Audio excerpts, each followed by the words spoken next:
আসসালামু আলাইকুম, কেমন আছেন সবাই? আমি এখন রাইট নাও আছি ইউনিভার্সিটি অফ সাবেরজার ক্যাম্পাসে এবং আমাদের দুই ভাই অলরেডি চলে আসছে তাদের মেডিকেল শেষ। আজকে নিয়ে আসলাম তাদের ক্যাম্পাসে, তাদের পাসপোর্টটা জমা দিবে, ভিসা প্রসেসিং এর ফাইনাল যে প্রসেসিংটা হবে সেটার জন্য। এখন ভাই হচ্ছে বলেন কেমন লাগছে স্যার? মালয়েশিয়া আসছেন, প্রথম একটা কোশ্চেন, কোনো টাকা পয়সা দিছেন আমার এক্সট্রা? না, এক্সট্রা কোনো কস্ট দিতে হয় নাই। ফাইল প্রসেসিং চার্জ, ভাই এমজিএস লেট হইতেছে, এখন টাকা দেন আরো কিছু? না না, কিছু দিছেন? না, এরকম কোনো কিছু দেইনি। এমজিএস পেমেন্ট আর হচ্ছে ইউনিভার্সিটি পেমেন্ট।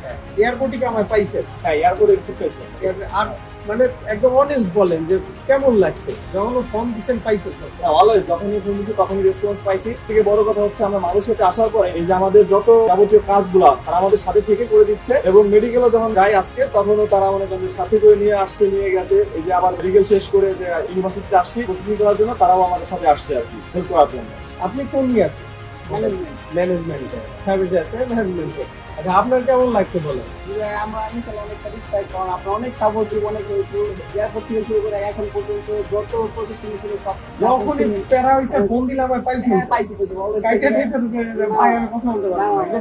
এখন পর্যন্ত তো যা যা লাগছে আপনার থাকা খাওয়ার ব্যবস্থা যেখানে যা সব তো আমরা সব জিনিস এরকম আমরা কোনো ধরনের ভাই ভুলভাল ব্যবসা করি না, এক্সট্রা টাকা পয়সা নেই না। আপনি ইউনিভার্সিটি পেমেন্ট এবং টিউশন ফি, আপনার ইএমজিএস পেমেন্ট, ভিসা চার্জ এগুলো দিয়ে মালয়েশিয়া আসবেন। এর বাইরে কোনো ধরনের ফাইল প্রসেসিং চার্জ বা এগুলো কোনো কিছু দিতে হবে না।